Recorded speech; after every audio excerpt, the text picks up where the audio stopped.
नमस्कार, स्वागत है आप दर्शकों का। आप देख रहे हैं न्यूज़ 18 का डिजिटल प्लेटफॉर्म। मैं हूं आपके साथ रजनी चौबे।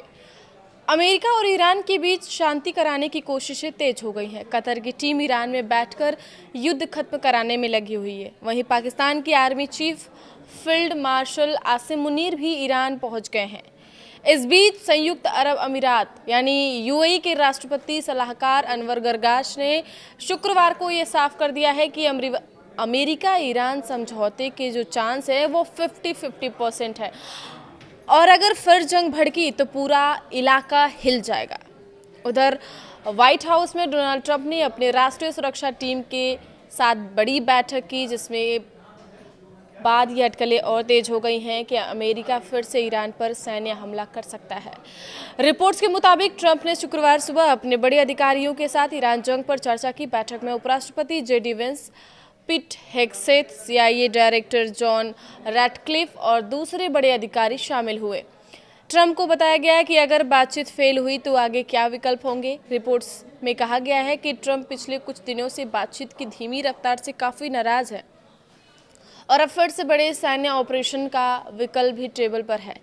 यही वजह है कि ट्रंप ने अपने बड़े बेटे डॉन जियार की शादी में भी न जाने का फैसला किया और कहा कि इस अहम वक्त में उन्हें व्हाइट हाउस में रहना जरूरी है।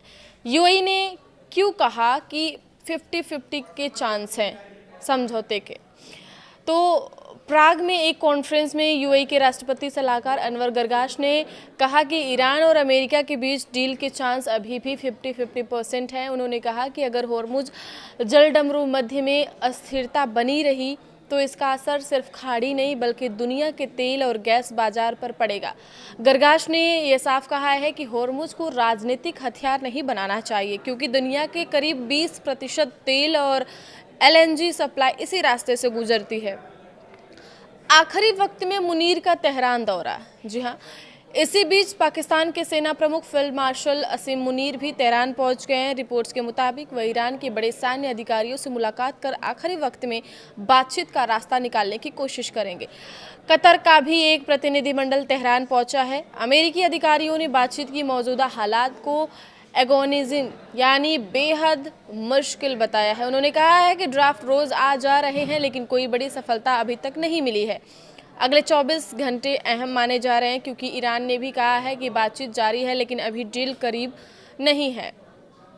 ईरान का कहना है कि अमेरिका बहुत सख्त शर्तें लगा रहा है। आगे डील होगी या फिर मिसाइल चलेगी, इस बात पर अगले 24 घंटे पूरे पश्चिम एशिया की दिशा तय कर सकते हैं।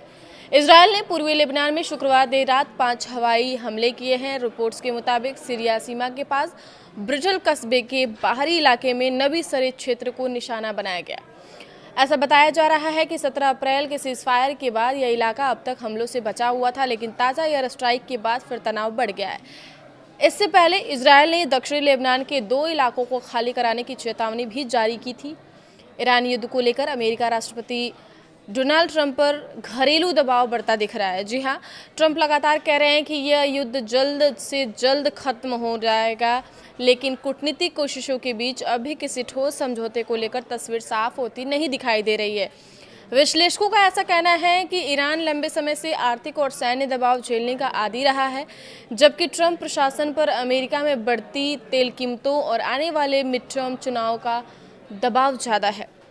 रिपोर्ट्स के मुताबिक महंगे तेल और घरेलू राजनीतिक असर व्हाइट हाउस के लिए बड़ी चिंता बनती जा रही है। ऐसे में युद्ध जितना लंबा खींचेगा, ट्रंप पर तनाव कम करने का दबाव उतना बढ़ सकता है। तो अगले 24 घंटे पश्चिम एशिया के लिए बेहद खास होने वाले हैं। ये दिशा निर्देश तय करेंगे कि क्या दुनिया में फिर से तहलका मचेगा या फिर दुनिया में शांति, अमन, चैन होगा। आगे की खबरों के लिए आप देखते रहिए न्यूज़ 18 का डिजिटल प्लेटफॉर्म। धन्यवाद।